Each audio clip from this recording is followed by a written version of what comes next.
Hey guys, welcome back to the Nisi Perspective. I'm Nisi, and this is where I share my thoughts on life, womanhood, and everything we experience, just from my perspective. Let's get into it. Have you ever heard of the phrase, why buy the cow when you're getting the milk for free? And honestly, while I do hate that entire phrase, it's a very interesting topic that I really wanted to dive into. But before we do that, I'm going to go into the globe affirmation. I am worthy of a relationship that grows with intention. I do not overextend myself to earn what should be freely given. I was listening to the Breakfast Club. I think this was about 2 weeks ago-ish. And they were playing the snippet of Meg Thee Stallion's new song. And it's all about her breakup that she encountered with Klay Thompson. And it was diving a little bit into how she's tired of wifey girl and that she's a hot, like, it was like the whole premise of the song, but remember, it was a snippet. And I remember they called out and they asked questions to listeners, like, how do you define wifey and what is wifey to you? Just getting everybody's opinion. I feel like this is a topic that we always hear about. And as somebody that's in their 30s now, head into their mid 30s, I feel like this is a very important topic because a lot of us, and I will say I am a woman, so I'm going to speak from a woman's perspective. There are different ways we define what is wifey. And I know that's a huge thing because everybody defines wifey differently. There's some people that define wifey as cooking, cleaning, living together, while there's others that define it as more like financial support, helping build a business, taking care of children, emotional labor, and playing therapist. And I think once you actually sit down and define what is the wifey to you, what are things you will do as a girlfriend, as a fiance, and as a wife, I feel like you would be better off. Since we're talking about stepping into our best selves, let me put you on Phi2 glasses, which is FYTOO. They instantly level up your look while you're at work, brunch, or just on Zoom. Plus, you could get 15% off by using my code NICEYS, NIECEYYS. And also, if you want to get some prescription glasses without breaking the bank, definitely hit up. As women, we tend to overextend ourselves to try to prove our worth to a man that they should marry us. And honestly, that tends to be our biggest downfall when it comes to relationships. And that's why I always tell people to listen to Shera Seven and her entire perspective. And don't get me wrong, I know in a previous episode when I was just explaining about when you're finding a man, we're all not going to find a millionaire in a man. But what I mean, I want to clear that up. I mean, find a man that's generous. Like, there's a man that could have a regular 9-to-5 job and he's generous in terms of paying all the bills and providing that support, as opposed to a guy that could be a millionaire and he's not doing anything for you. He's not providing you financial support, emotional support, mental support, none of that, all of the above. That's more so what I was trying to explain that process about that. Because I don't want people thinking that, oh, how are you 1 week trying to bash Shera Seven and now no, I'm not doing that at all. Because I've learned a lot actually listening to her podcast, and I feel like she has a great platform to explain these things to women, for women to generally understand. She explains everything. Don't overextend before commitment. Don't overinvest before commitment. Don't audition for a position you have not been given.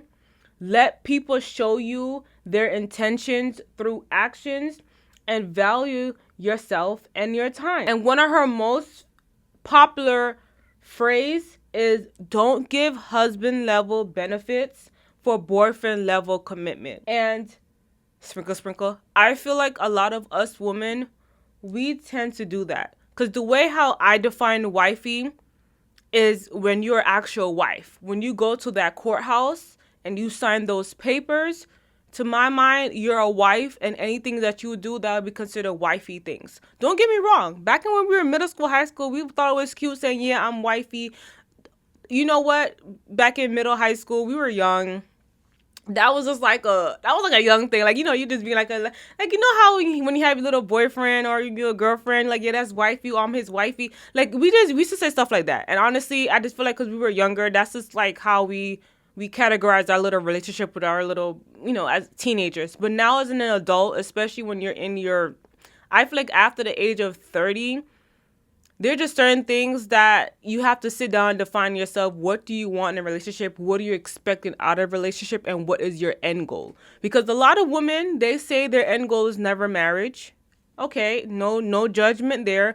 A lot of women say their end goal is never marriage. But for women, that end goal is marriage. You need to sit down and understand what is wifey to you, what you will accept, what you will not accept, and understand your position as a girlfriend, because I understand my position as a girlfriend. There's nothing that I'm going to overextend myself that I consider to be wifey things, because there are many things I consider to be wifey things. Like, number one, I am not, and I absolutely mean not, taking out a loan for no man. I mean, like, if we get a loan together, absolutely not. Like, when I hear people say they buy houses as boyfriend and girlfriend, to me, absolutely not. That's just something level that I'm not going to do. I don't judge anybody in what they do, but for me personally, I'm not doing that. Number two, me personally, if it happens, it happens, but I prefer to have kids with my husband.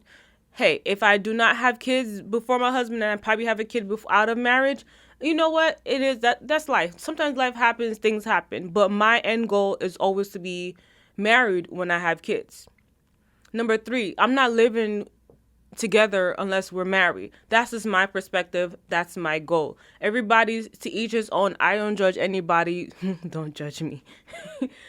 Another thing I'm not doing, I'm just not going into that above and beyond emotional, mental support that a wife takes toes on as a girlfriend. There's some things I'm not doing.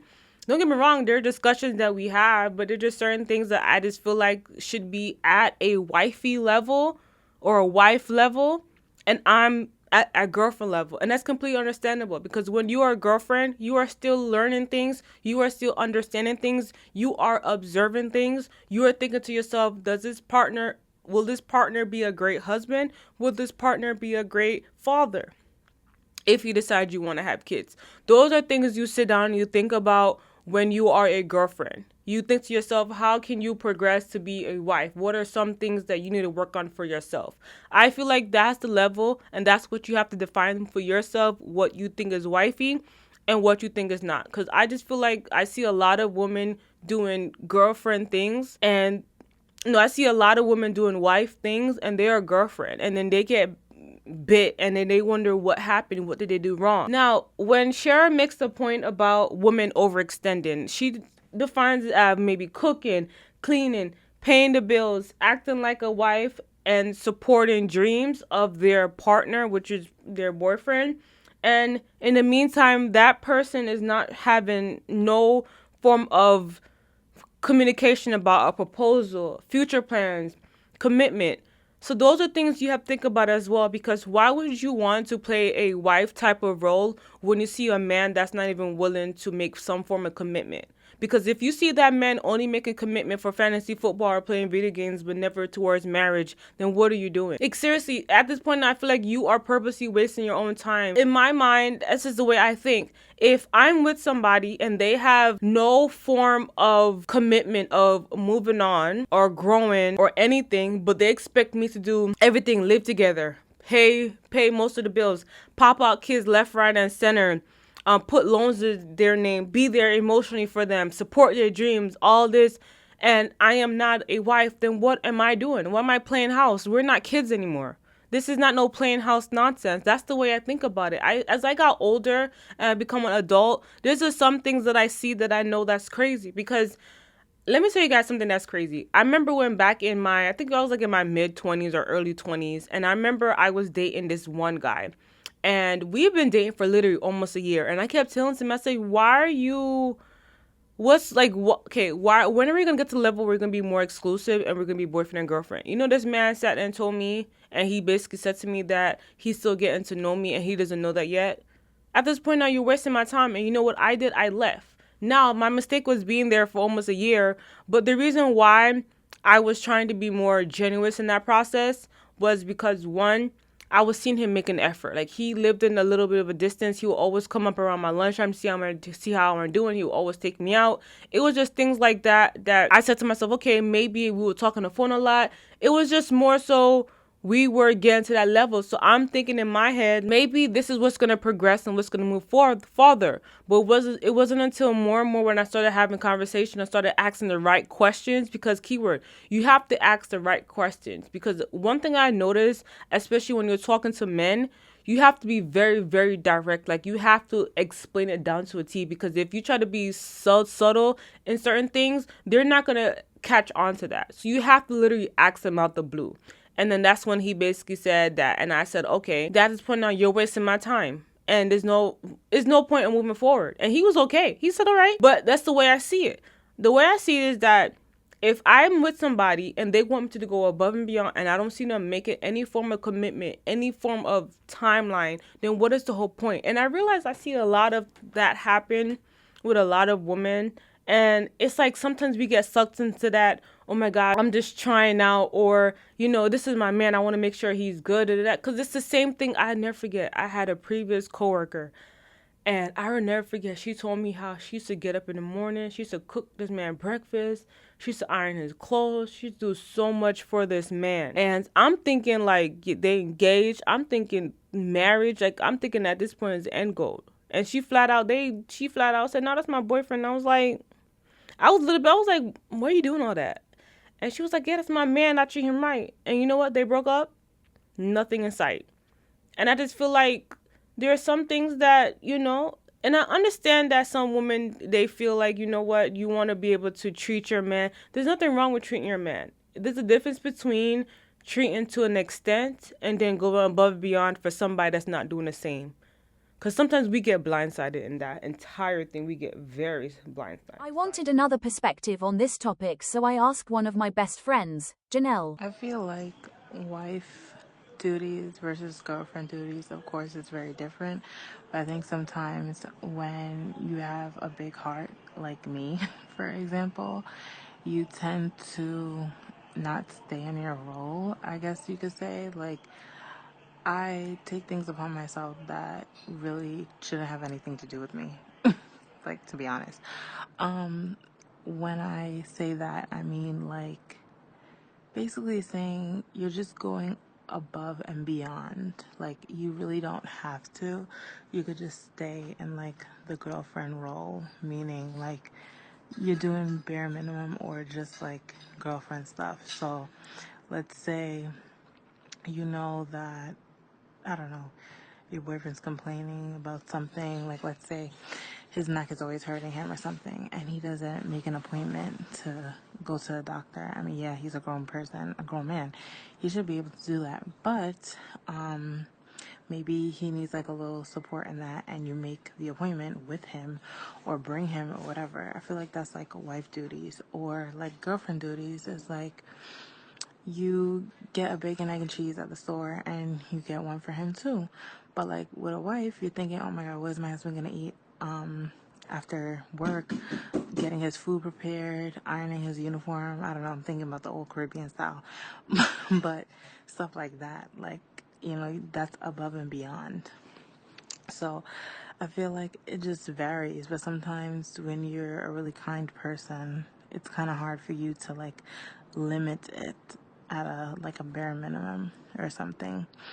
And it really goes based off, like, the thought that counts. Like, I just feel like it depends on your personality. It depends on who you are as a person and stuff like that. There's no really right or wrong, but, there's certain things that we don't have to do.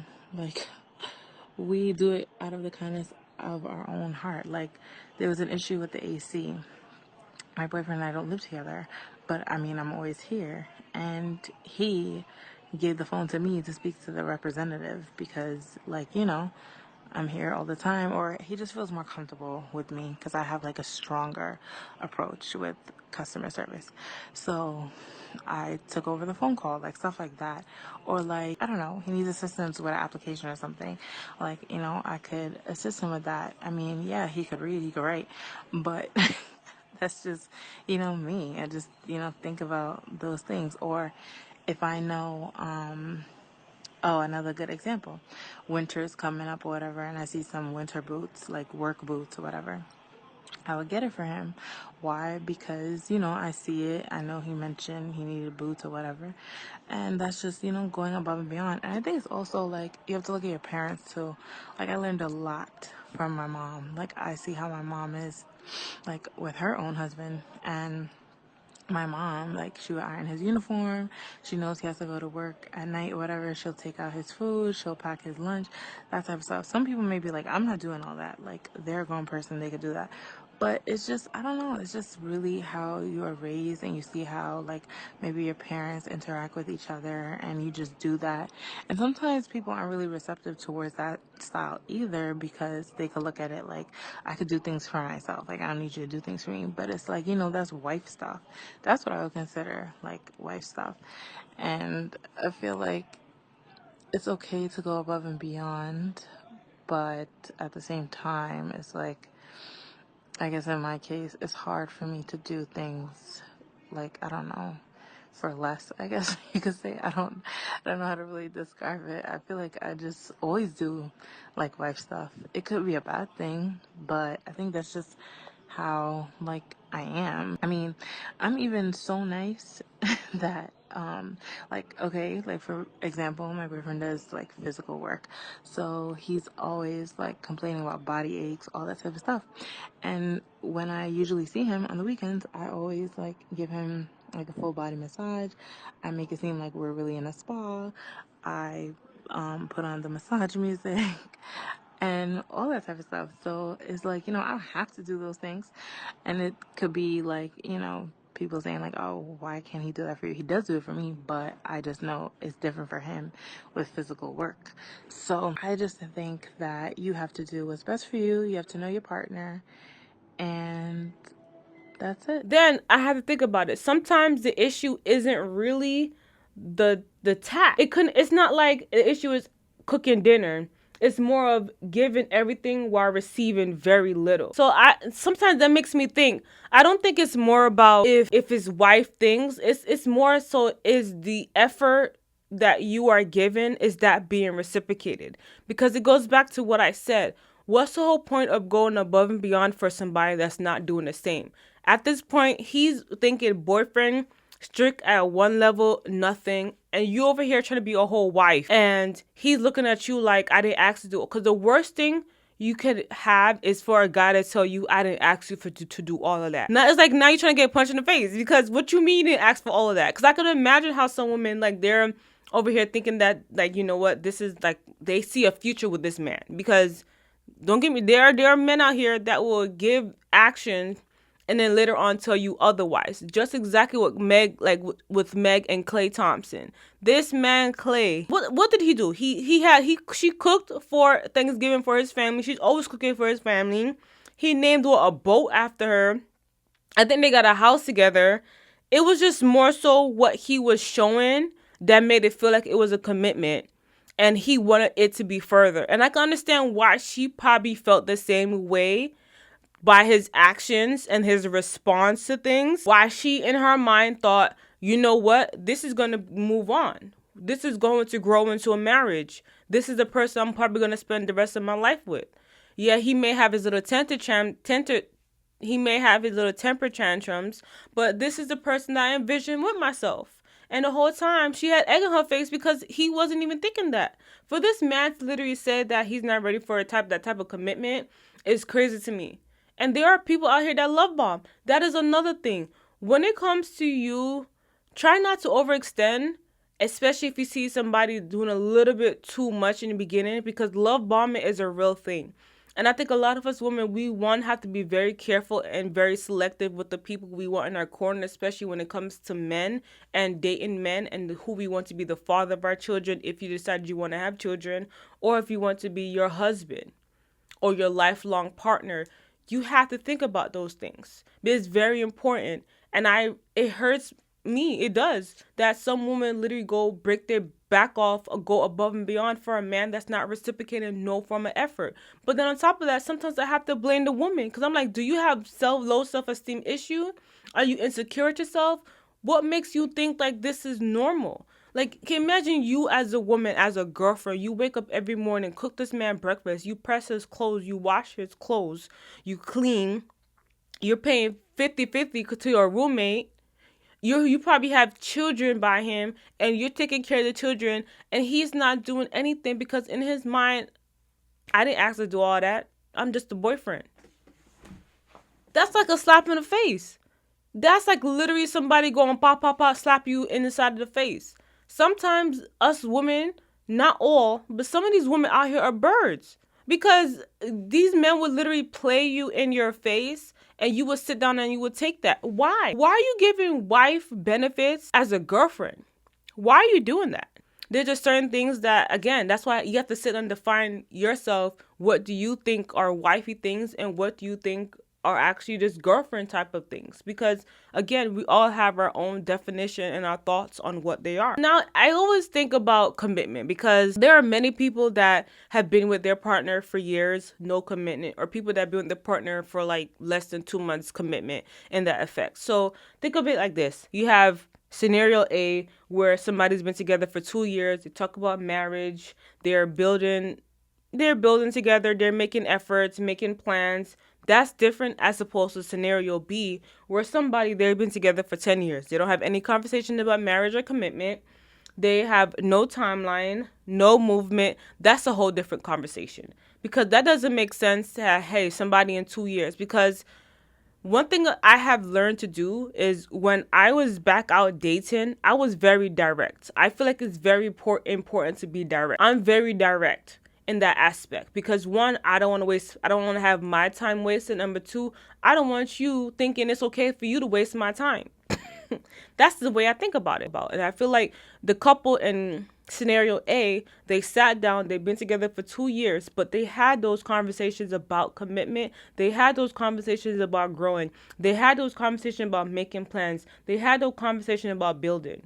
That's completely different than what you heard in scenario B, where they've been together for 10 years and they're not making that. Because I feel like that's another thing that would captures women. They've been with somebody for 10 years or so, and they get very comfortable, and he gets extremely comfortable, and he always like to use that one line, "We good as how we are, baby. What you mean?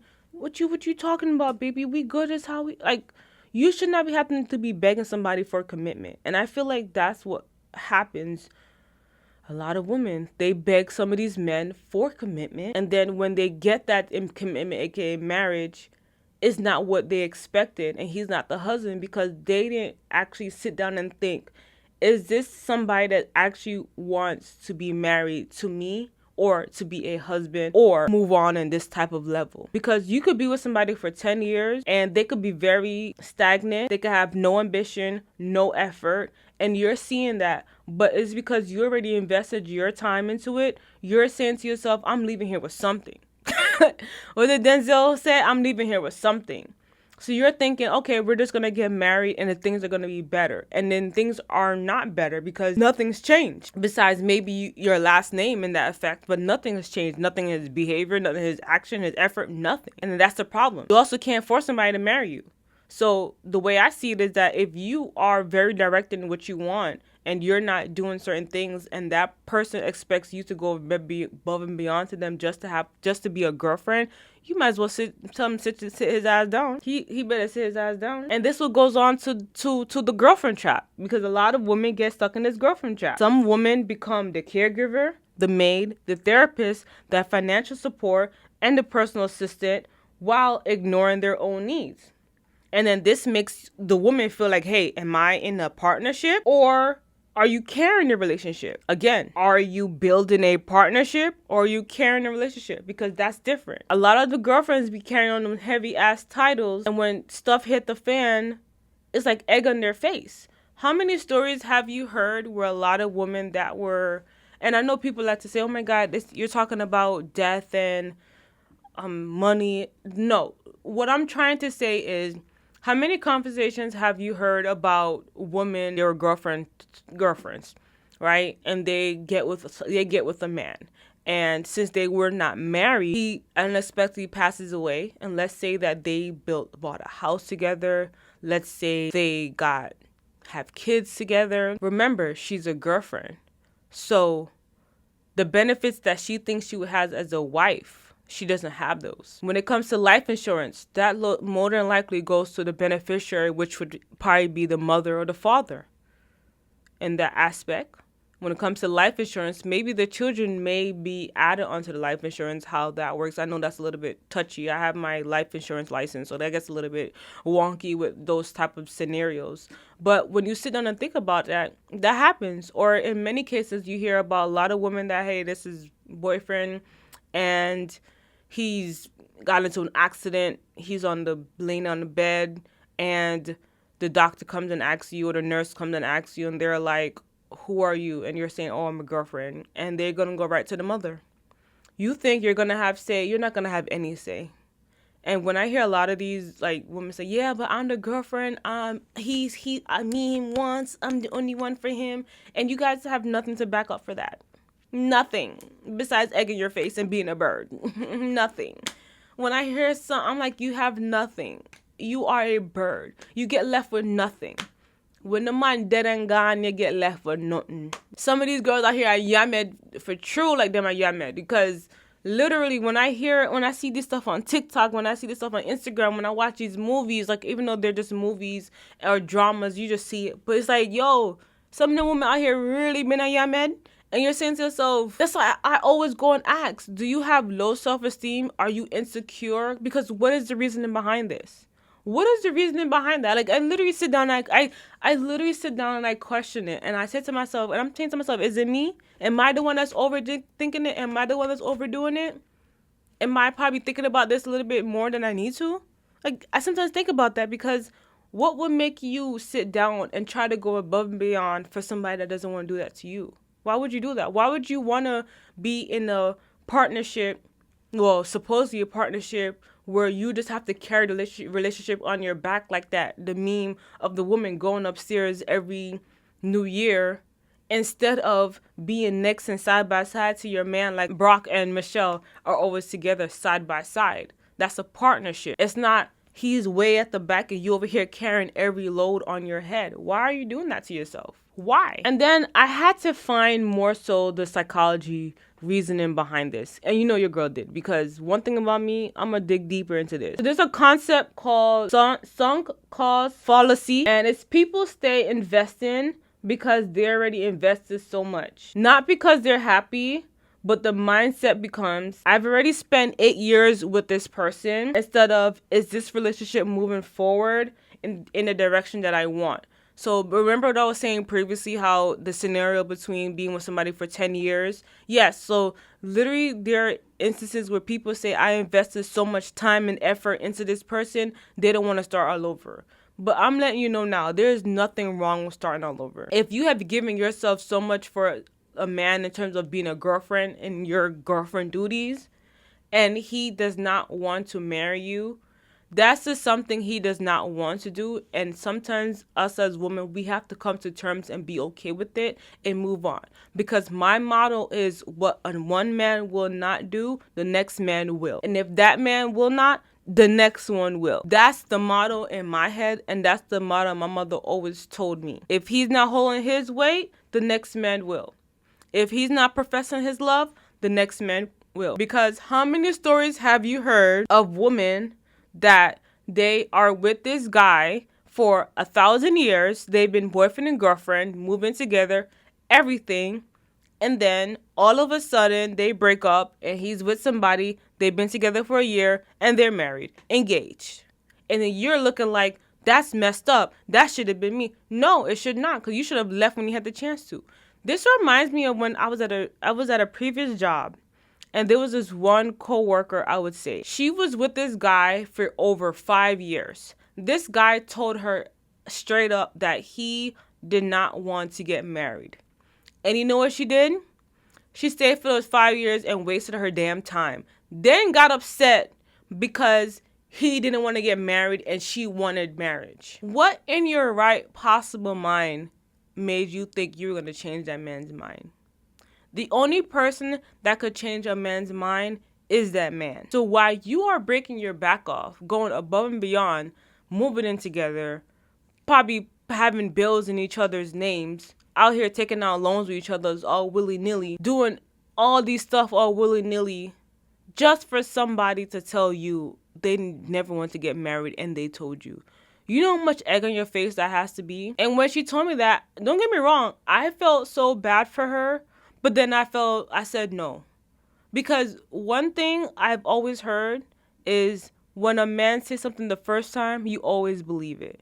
And I'm not trying to say I'm discrediting men. This is not like no men bashing. No. What I'm trying to say is if you meet a guy for the first time and you guys are conversing and this man in the date or just out of talking says to you that he does not want to get married, and in your brain you thinking this is a challenge, and then you are together 5, 6, 7, 8, 9, 10 years and you're still wondering why, who wasted whose time? Because if he was very direct and he told you, that's something that you need to be like, you know what, this ain't it. Nah, this ain't it. No. And then move on. There's nothing wrong with moving on. But then again, some people get stuck, what that sunk cost fallacy. Some people get stuck in that. And when they get stuck in that, it's nothing more that they can do because they feel like they already invested in their time. But it's actually something you can do. Get your ass up. It hurts. Trust me, it's gonna hurt. Any heartbreak to a human being is gonna hurt.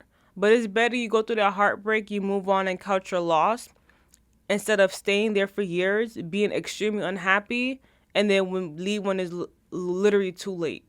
And it's never too late. But you catch my drift. The only thing I could say is I'm more than happy for Meg Thee Stallion, meaning that she got this opportunity to see how you can be too trusting to people.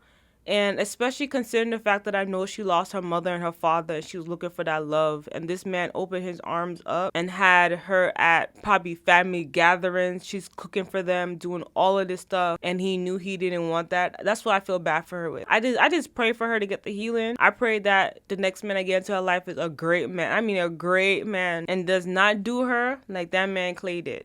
At all. And this is for all the other women out there. I pray that you do not end up in a situation like that. I pray that you have more discernment to know not to overextend yourself. I pray that you actually sit down and understand. Do not ever be afraid to tell a man exactly what you're looking for at the beginning and cut your loss. There's absolutely nothing wrong with that. Nothing. Because I promise you, he's going to be like, yeah, okay, whatever. And then he's going to be on to the next woman doing the same damn thing. The same damn thing. Until that one person actually does give him that shot. And then he's going to fumble the ball. So don't even sweat that. Honestly. So my question for you, does a ring really change anything? What do you define as wife duty? And should effort increase with commitment? And are expectations really discussed enough in relationships? That's it for today's episode of the Nisi Perspective. And respectfully, that's my perspective. I'll see you on the next one.